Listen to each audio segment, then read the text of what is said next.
ladies and gentlemen, the 90s. That is the mission statement, if you will, going forwards. And it is the mission statement we'll be living and dying by right here and now. So, first of all, ladies and gentlemen, welcome each and every one of you back to the 1990s, specifically August of 1990, and to the first video of this channel.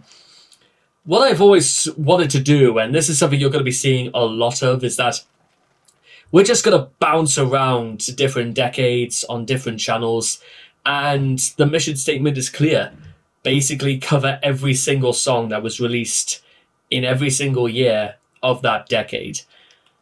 That's quite an understatement and quite an undertaking in many ways, but considering that there is so much to go, and you know what I find really funny about this is that I literally just finished doing Sabotage by Black Sabbath, which was all the way back in 1975, but this is still 35 years old. It's not exactly young, particularly, and then again, considering Alice in Chains is sort of still going, even despite many fallen soldiers along the way.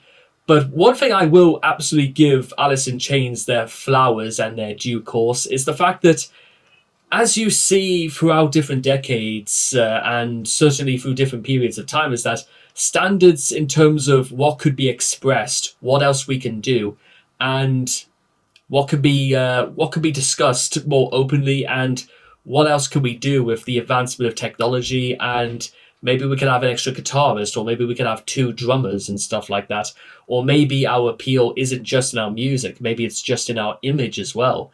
And certainly personality accounts for quite a lot when it comes to music, because it's like an orchestrated salesperson.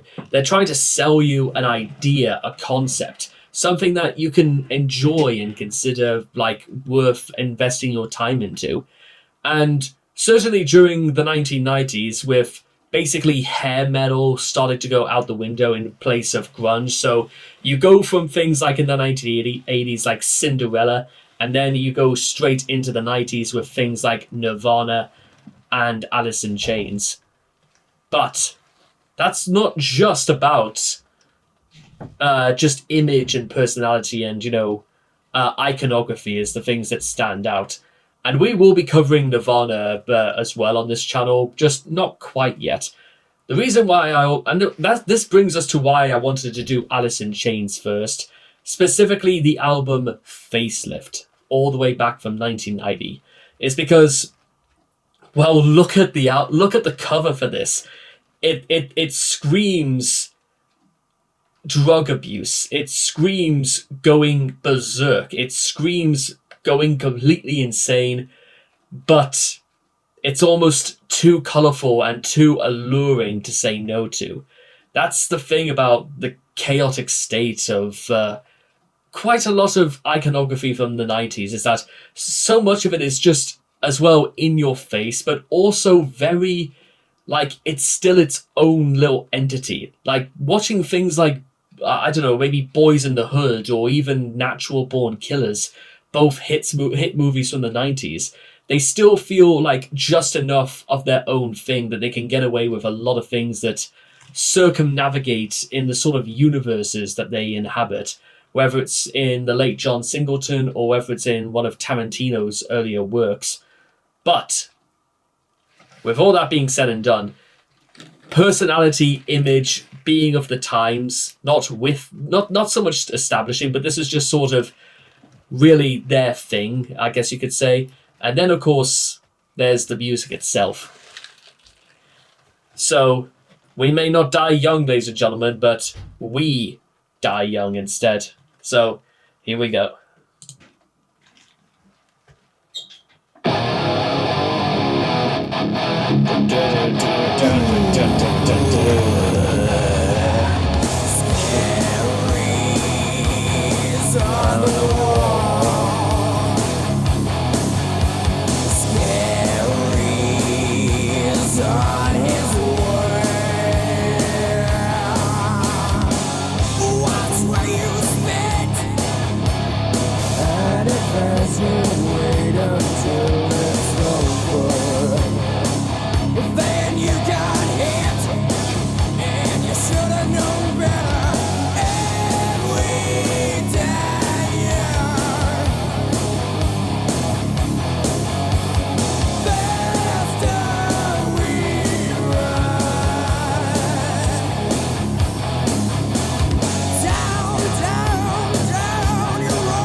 hit and bury your brother.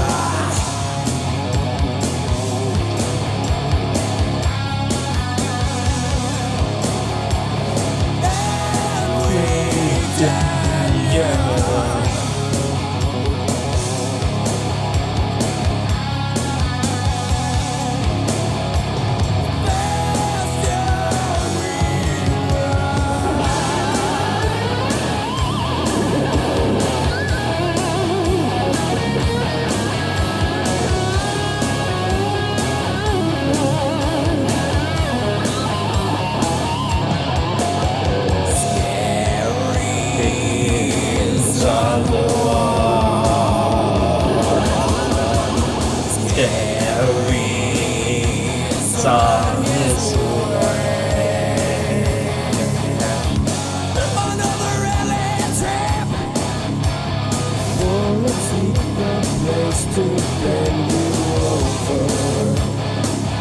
Then you got hit, and you should have known better. After we ride, and we die young. It's still fascinating, ladies and gentlemen, and certainly something I'm going to be commenting on for days, is the level of taboo as well that Alice in Chains bring up all the time when it comes to their music. And one of the ways they did this is that, well, they took it basically, the whole of We Die Young is basically, it's all about drug addiction. You take another hit and you should have known better. You were told very distinctly, you knew what this was going to do to you. It was, considering then again, a large part of the 1980s was so much about the drug epidemics going on, and you just sort of see... okay, first of all, quick question I need to ask out there. How many of you people out there, specifically, if there are any Americans watching this right now and you were growing up in the 1980s, did you ever at any point watch Cartoon All-Stars to the Rescue? I haven't, but I've watched it out of... You can get it free on YouTube, and I just watched it out of an insane amount of curiosity, and Ronald Reagan just sort of sits there and he sort of has that look on his face where he goes, do I really have to do this? Really? Actually, the more I think about it, I'm not even sure if it even was Reagan. Maybe it was like Bush Sr. who was doing it. Sure. Yeah, I will admit, I'm not entirely... I know it was during that period, certainly, but it's fantastic as well that the attitude in We Die Young is basically, well, why were you still doing it then? What is wrong with you? Not to mention they talk about the blood flowing and a lot of carnage and a lot of chaos. Sort of but it's done to the purpose of this is like your brain on drugs. You go out of control and you can't stop it because, well, it won't allow you to stop.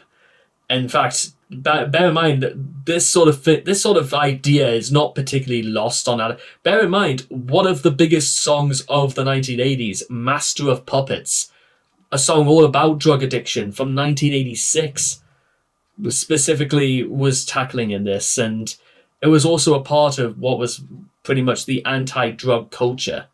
Or rather, the message to get across the idea of anti-drugs. But just, if this album is anything to go by, and I'm going to say already, I think it sort of embraces it, but I think it embraces it more of its bizarro imagery and sort of its the places it can take you. It utilizes it tries to have the good without the bad, which is good enough for us when it comes to music, because it means you can appreciate the goodness without any of the drawbacks. Because if a band is qualified and is respected universally as Alice in Chains is anything to go by, they should straight up know this stuff as well. Because we can't also forget, ladies and gentlemen, that drug addiction is a terrible, terrible thing, and it's plagued so many talented musicians throughout the decades and ages, and it still tackles hundreds of thousands more innocents than those to this very day. Need I remind you, ladies and gentlemen, the lead singer of 3 Days Grace, before he even got into music, was a recovering drug addict.